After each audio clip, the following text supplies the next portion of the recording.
लोग स्वागत है आप सबका हमारे बिल्कुल नए वीडियो में। और गाइस आज इस वीडियो में बात करने वाले हैं बैटल रॉयल मोड के लिए 5 सबसे बेस्ट गन्स के बारे में। उसी के साथ मैं आपको उसकी स्ट्रेंथ और वीकनेस दोनों बताऊंगा और आपको ये भी बताऊंगा कि इन गन्स को यूज करते टाइम आपको किन चीजों का ध्यान रखना है जो आपको नहीं करनी है, तो आप इन गन्स का मैक्सिमम एडवांटेज ले पाओगे। मतलब काइंड ऑफ गाइड है ये, टिप्स एंड ट्रिक्स वाली, ठीक है। तो वीडियो को अंत तक बिना स्किप किए पूरा देखना। और सबसे पहले मुझे कमेंट करके बता दो कि आपके हिसाब से आपकी फेवरेट कौन सी 5 गन्स है जिनको आप बैटल रॉयल में चलाना पसंद करते हो। उसी के साथ इस वीडियो को एक लाइक और तो अगर चैनल को सब्सक्राइब नहीं किया है तो फटाक से लाल करके सब्सक्राइब का बटन दबा के बेल आइकन क्लिक करके ऑल सेलेक्ट कर लेना। तो गाइस नंबर 5 पे है MP40। MP40 की स्ट्रेंथ है इसका हाई रेट ऑफ फायर और इसकी सबसे बड़ी वीकनेस है इसकी रेंज। अब यहाँ पे अगर स्ट्रेंथ की सबसे पहले बात करें तो गेम के अंदर सबसे ज्यादा रेट ऑफ फायर वाली गन MP40 है और इसीलिए MP40 के अंदर आप बहुत कम टाइम में बहुत ज्यादा बुलेट एनिमी के साथ कनेक्ट कर सकते हो।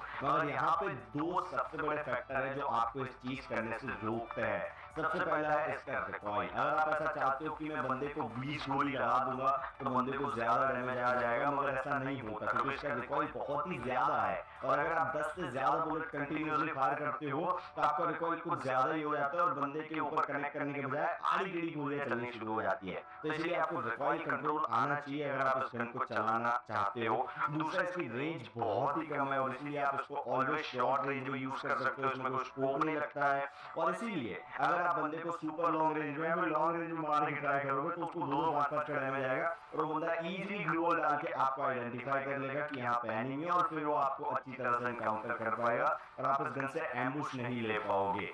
तीसरा एक बड़ा फैक्टर है इसका डैमेज। अगर सामने वाले बंदे ने अच्छा वेस्ट और हेलमेट पहना है तो आपको मैंडेटरी है कि हेडशॉट निकालना पड़ेगा, अदरवाइज उस बंदे को फिनिश करने के लिए आपको 3 मैगजीन पूरे यूज करने पड़ेंगे। नंबर 4 पे आती है AK। की बात करें तो गन की सबसे पुरानी गन्स में से एक है और इसका सबसे बड़ा एडवांटेज है इसका हाई डैमेज। ये गन इकलौती ऐसी गन है जो आपको डैमेज, रेंज और फायर रेट तीनों प्रोवाइड कर देती है, मगर इसके सामने ये बहुत ही बड़ी वीकनेस लेके आती है जो है इसका रिकॉइल। अगर आपको रिकॉइल कंट्रोल करना नहीं आता तो AK चलाने का कोई मतलब नहीं है। आप बंदे के ऊपर एम रख के गोली में चलाओगे उसको 1 या 2 कनेक्ट होगी, बाकी की सब आड़ी टेढ़ी चली जाएगी। तो AK एक ऐसी गन है जिसको चलाने के लिए आपको हाई स्किल्स की जरूरत पड़ती है, मगर वो स्किल्स यूज करने पर आपको रिवॉर्ड भी तगड़ा देती है। और उसमें भी अगर आपके पास कोई अच्छी सी गन स्किन है, स्पेशली ईवो स्किन है, तो भाई आप अनस्टॉपेबल इसे चला सकते हो लॉन्ग रेंज, मीडियम रेंज और kind of a short medium range के अंदर, क्योंकि इसकी गोली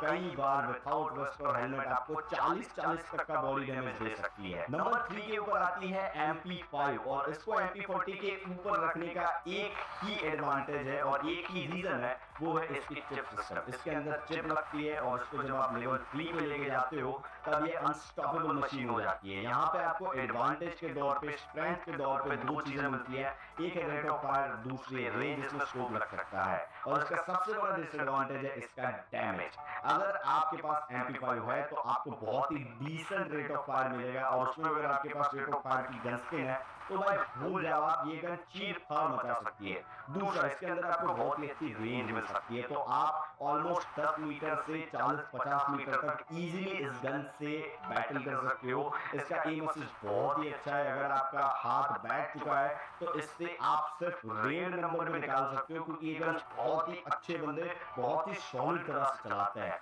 मगर इसका सबसे बड़ा डिसएडवांटेज सिर्फ इसका डैमेज है। और मैं ये क्यों बोल रहा हूँ, क्योंकि अगर सामने वाले बंदे के पास अच्छा वेस्ट और हेलमेट है और आपके पास अगर हया तो नहीं है, आर्मर पेनिट्रेशन नहीं है, तो आप 4-4, 5-5 का बॉडी शॉट दोगे और 25-25, 30-30 का हेडशॉट मारोगे। तो इस चीज का आपको ऑलवेज ध्यान रखना है कि आपको MP5 चलाते वक्त हेडशॉट ज्यादा से ज्यादा कनेक्ट करना है और दूसरा, बंदे को प्रॉपर रेंज में रखना है।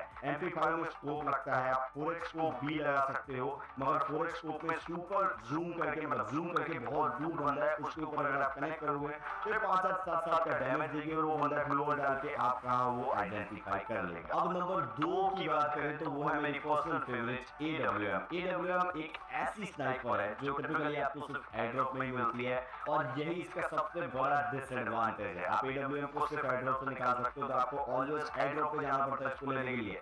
अब इसके एडवांटेजेस की बात करते हैं तो वो है इसका डैमेज। एक गोली 150 का डैमेज देती है और उसमें भी अगर आपके पास अच्छी सी गन स्किन है तो 165 का डैमेज देती है।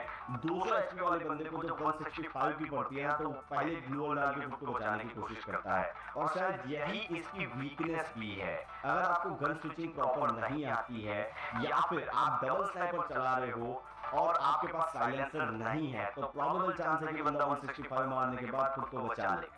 दूसरा, इसको यूज करने के लिए आपको बहुत ही ज्यादा एक्यूरेट गेम प्ले की जरूरत पड़ेगी। तो जो बंदे high sensitivity super high DPI पे खेलते हैं ना उनके लिए बहुत ही ज्यादा दिक्कत वाला है इस गन को चलाना, क्योंकि एडब्ल्यूएम चलाने के लिए आपको लो सेंसिटिविटी और हाई एक्यूरेसी वाला गेम प्ले चाहिए जो कि अभी कम्युनिटी में बहुत कम बंदे कर सकते हैं। अब बात करते हैं फर्स्ट ऑफ नंबर 1 की और वो है none other than scar. Scar को नंबर 1 पे रखने का सबसे बड़ा रीजन है उसके चिप्स। स्कार ऑलवेज अपने हाई रेट ऑफ फायर के लिए जानी जाती है और लास्ट भी अपडेट में स्कार का जो डैमेज था उससे भी बम्प अप किया गया था, रेट ऑफ फायर को भी बम्प अप किया गया था। उसके साथ उसमें चिप भी इंट्रोड्यूस हुई थी 2 मूवी अपडेट के पहले और इसी वजह से जब इसको आप लेवल 3 पे अपग्रेड करते हो तो इसका रेट ऑफ फायर, इसका डैमेज और इसकी रेंज तीनों बहुत ही ज्यादा हो जाती है। हालांकि इसका सबसे बड़ा डिसएडवांटेज है इसका डैमेज। अगर आपके सामने कोई ऐसा बंदा है जिसने वेस्ट हेलमेट अच्छी पहनी हुई है तो आपको मैंडेटरी उसको हेडशॉट से निकालना पड़ेगा। हालांकि लॉन्ग रेंज में ये चीज आपको फेस करने को मिलेगी। अगर आप मीडियम रेंज या शॉर्ट रेंज में हो तो स्कार भी आपको 20-25 का बॉडी डैमेज तो दे ही देगी। तो ये चीज का ऑलवेज आपको ध्यान रखना है कि स्कार से खेलते टाइम मैक्सिमम ड्रैग हेडशॉट्स का यूज करें। और स्कार एक लौती ऐसी गन है एआर कैटेगरी में जो कि आपको इजीली ड्रैग हेडशॉट मारने में मदद करती है। मैंने सबसे ज्यादा ड्रैग हेडशॉट